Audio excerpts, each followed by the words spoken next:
So after getting back with Tony, the first thing she asked him was, "Do you think you're doing me a favor by getting back with me?" And I think it was at that moment OG realized he'd made a mistake. But he'd turned his back on his family and friends and was now alone, just him, Tony, and the boys. So he thought, let me just try harder, maybe things will get better. But he knew, like, no, no, he was fried.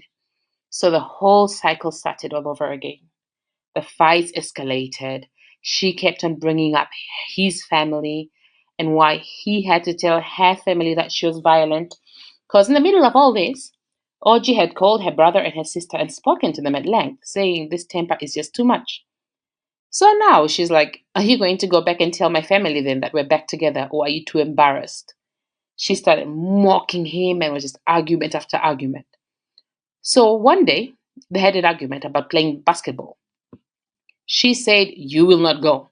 But he's like, hey, I'm my own man. Today I'm putting my foot down. I need a break. I'm going to play basketball.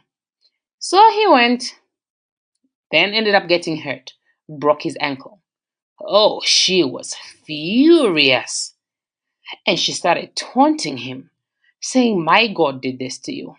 You're playing with my God. Look at you now. I say, don't go. You went. Look at what's happened. Where is your family now? Your family was celebrating that we'd broken up. Tell them to come take care of you. And stupidly, he told her that, oh, my family was happy we broke up, but now I'm back with you. They're not going to be happy. And she's like, we don't need your family. We don't need your friends. You know what? I don't ever want to see your friends in our house. So now it was just him, her, and the kids. And it just went on and on. She would taunt him and everything. And before long, he had to do chores in the house. She's like, I'm not just here to take care of you. Get up and work. So with his broken ankle, he would watch the kids, do the dishes, do the cooking. And she had just started working then. He'd encouraged her, get a job, it'll be good for you, getting out of the house and seeing people. So she's like, some of us work, you're on sick leave, do some chores. But it was just unbearable. And he was telling himself that, she's not laying her paws on me anymore. Because that's the ultimatum he'd sort of squeezed in and she sort of laughed it off. Like, you think you've got some rights? But after some time, after 6 months, oh, she couldn't take it in. Bang, bang, boom. She laid her paws on him. She used her teeth, her hands, and her nails and everything. And he called the police. He's like, I'm calling the police. And also took out his phone and sort of recorded in the act. And when she saw he was recording, she started saying that he was trying to unalive her and many other accusations that were just totally crazy. Hey, what's wrong with this girl? So anyway, the police arrived and they found him in a sorry state. He was bruised and battered, took the statement, and actually gave her a temporary violence order, which was later confirmed by a magistrate because all the evidence was there. But now there he is, all alone, without friends, without family, just him and Tony and the boys. And then she starts acting as though all is well. So after some time of, her disappearing and leaving the house for days and not telling him, she was like, if you're not taking me back, tell me now. I'm still young, I can get any man I want.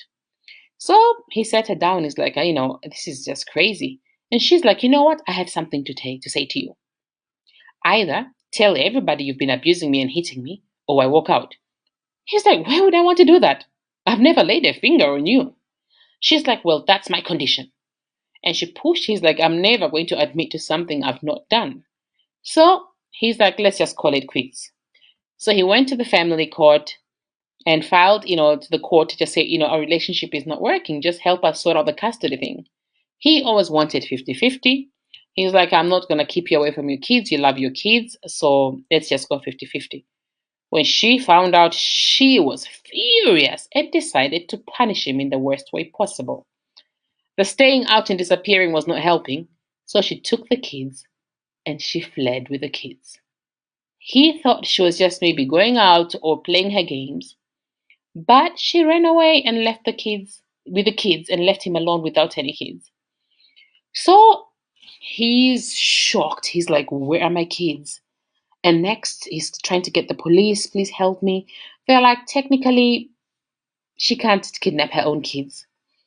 So, she's sitting there, ends up in a homeless shelter, leaving a whole house to go to a homeless shelter, and she thinks of the way to punish him. Shorty tells the people at the homeless shelter that OG has been beating her even before they got married. He's abusive. He wants to unalive her. He isolates her. And what do these gender people do? They believe her and they say, we are here to save immigrant women with abusive husbands. They encourage her to go to court. She files charge after charge alleging domestic violence, historical abuse, and all this time the custody hearing is going on. And this girl, by the way, has a final violence order issued by a magistrate for abusing OG. But the system in Australia is a bit crazy. So she keeps filing these motions, they keep getting dismissed due to lack of merit, and she files again. And all this time, these gender people are saying, give her free legal aid. They gave her free legal aid. So she could file as many times as she wants. But OG is a man, and for the crime of being a man, he is not even afforded any free legal assistance. He has to pay for his own legal assistance. And Australia is not cheap. For each case that he has to fight, he's paying $40,000 plus. And this is a man who's not been working since because he's on sick leave. So it's hectic for him. So he goes to court, he defends himself, presents all the evidence. He's like, she's like, he's been stealing my money. He presents evidence. She's not been working. I've been supporting her bank statements. He's been denying me the right to go see my family. He presents the evidence. She made some outrageous accusations and twisted everything she had done to say he had done that to him. And she'd only been working a few months, but was even making accusations of him taking her money. He's like, but I've been giving you an allowance since you don't work. You haven't been working until just recently.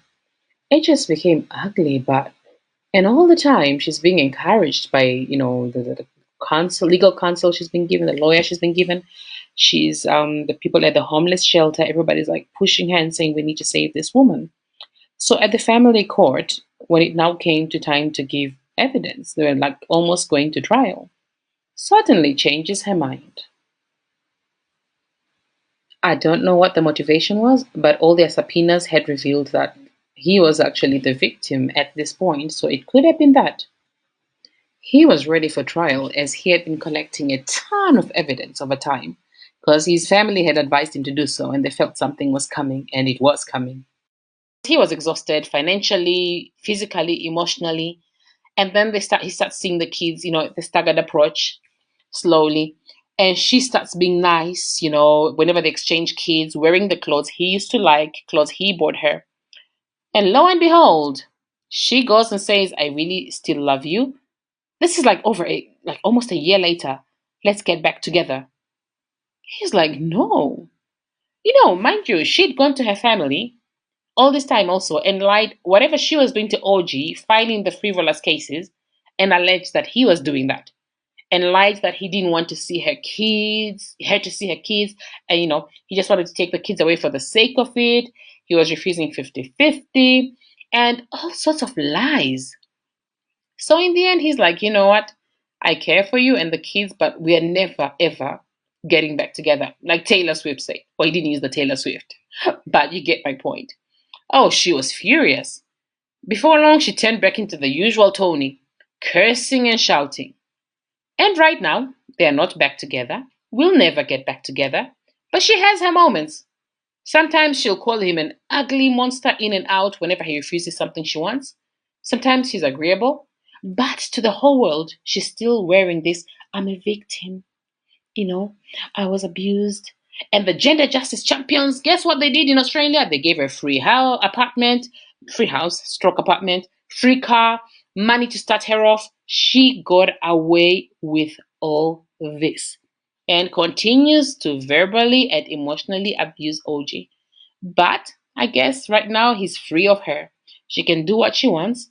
They communicate through a divorce app, so there's not much she can do. He's standing his ground. He can never get back with her, no matter what. She may be cute, but she's too unhinged for him.